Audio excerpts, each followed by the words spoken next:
Hello guys, നമുക്കിവിടെ ഗ്യാസിൻ്റെ air filter എങ്ങനെ ക്ലീൻ ചെയ്യാമെന്ന് നോക്കാം. എയർ ഫിൽറ്റർ ഏകദേശം ഇവിടെ ഈ സൈഡിലായിട്ടാണ് വരാറ്. കാരണം എയർ ഔട്ട് ചെയ്യേണ്ട സ്ഥലം ഇവിടെ ആണെങ്കിൽ എയർ ഇൻ ചെയ്യേണ്ട സ്ഥലം ഇവിടെ തന്നെ ആയിരിക്കും. അപ്പോൾ ഏകദേശം ഈ ഭാഗത്തായിട്ടാണ് ഈ എയർ ഫിൽറ്റർ വരാറ്. എയർ ഫിൽറ്റർ എന്ന് പറഞ്ഞാൽ അതായത് ഈ ഡസ്റ്റ് പാർട്ടിക്കിൾസൊക്കെ ഈ എയർ ഫിൽറ്ററിൽ ഒന്ന് കളക്ട് ചെയ്തിട്ട് ക്ലീൻ എയർ ആവും ഈ ഭാഗത്ത് കൂടി ഫ്ലോ ചെയ്യാറ്.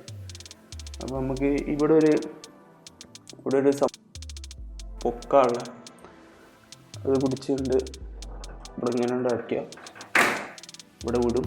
പിന്നെ ഈ സൈഡിലും അതേമാതിരി ഒരു സംഭവം. ഓക്കെ, അത് റെഡിയാക്കി ഇതിങ്ങനെയാണ് പൊന്തിച്ചാൽ മതി. ഇത് ചില മോഡലിൽ ചില സൈഡിലേക്കാരം പൊക്കാള സംഭവം നമുക്ക് കണ്ട് മനസ്സിലാക്കിയാൽ തന്നെ മനസ്സിലാവും. ജസ്റ്റ് ഒന്ന് കൊളുത്തിയിട്ടുണ്ട്. ഓക്കെ, നമുക്ക് ഇവിടെ കൊളുത്താനുള്ളൊരു സംഭവമുണ്ട്.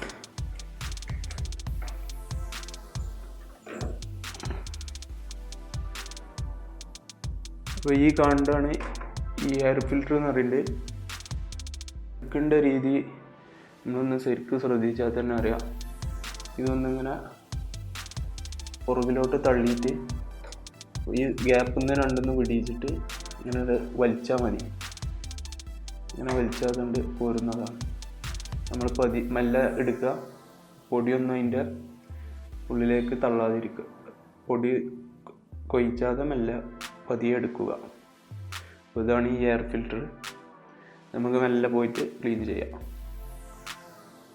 ഇതാണ് ഗ്യാസിൻ്റെ കണ്ടൻസർ എന്ന് പറയുന്ന സംഭവമാണിത്. ഇവാപ്പറേറ്ററും കണ്ടൻസറും എന്നൊക്കെ പറയും. ഈ സംഭവത്തിൽ കൈയിട്ട് ഈ ചെറിയ ചെറിയ കോയിലുകൾ ആണ്ടും കണ്ടും അമർത്താനൊന്നും പാടില്ല. അപ്പോൾ കൂളിങ്ങിൻ്റെ എഫക്റ്റിനെ അത് ബാധിക്കും. ഇനി ഇവിടെയൊക്കെ നിങ്ങൾക്ക് കാണാം ഒരു ചെറിയ പൊടി ബിൽഡപ്പ് ആയിരിക്കുന്നത്. അത് വാക്വം ക്ലീനർ ഉണ്ടെങ്കിൽ അവിടെ തട്ടാതെ മെല്ലെ എടുത്ത് മാറ്റാവുന്നതാണ്.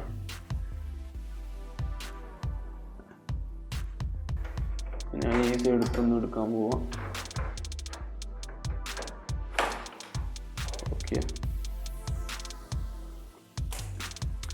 ഇവിടെ നന്നായിട്ട് പൊടി വന്നിക്കണ്. നേരത്തെ പറഞ്ഞാൽ വാക്വം ക്ലീനർ ഉപയോഗിച്ച് നിങ്ങൾക്ക് ഇതൊക്കെ എടുക്കാവുന്നതാണ്. പിന്നെ ഈ കണ്ടൻസറും നല്ല പൊടി ഉണ്ടെങ്കിൽ ഇതും വൃത്തിയാക്കേണ്ട ഓരോ പ്രൊഡക്റ്റൊക്കെ ഇന്ന് മാർക്കറ്റിൽ അവൈലബിൾ ആണ്. ആ പ്രൊഡക്റ്റ് അടിച്ചു കഴിഞ്ഞാൽ ഇതൊക്കെ ക്ലീനായി പോവും. പക്ഷേ ഇതിമപ്പോൾ അധികം പൊടി ചളിയൊന്നുമില്ല. ഒക്കെ ചെറിയ രീതിയിൽ പൊടിയാണ്. ഇത് വാക്വം ക്ലീനർ ഉപയോഗിച്ചാൽ ഈ പൊടിയൊക്കെ എടുക്കാവുന്നതാണ്. അപ്പോൾ ഈ എയർ ഫിൽറ്റർ ഊരിയതിന് ശേഷം ഓണാക്കാനോ ഒന്നും പാടില്ല. ഓണാക്കി കഴിഞ്ഞാൽ ഇതിലേറെ പൊടി ഇതിമേ ഒന്ന് പറ്റുന്നതായിരിക്കും. അപ്പോൾ ഇനി ഈ എയർ ഫിൽറ്റർ ക്ലീനാക്കി വെച്ചതിന് ശേഷം മാത്രമേ ഈ എയർ കണ്ടീഷണർ ഓണാക്കാൻ പാടുള്ളൂ. ഞാനിവിടെ ഷവർ ഉപയോഗിച്ചാണ് ക്ലീൻ ആക്കാവുന്നത്. നിങ്ങൾക്ക് വേണമെങ്കിൽ വാക്വം ക്ലീനർ വെച്ചോ മറ്റു രീതിയിൽ ക്ലീൻ ആക്കാവുന്നതാണ്. ക്ലീൻ ആക്കിയതിന് ശേഷം വെയിലത്ത് വെച്ച് നന്നായി ഉണക്കാൻ ശ്രദ്ധിക്കുക. കാരണം വെയിലിന് അണുക്കളെ നശിപ്പിക്കാവുന്ന കഴിവുണ്ട്.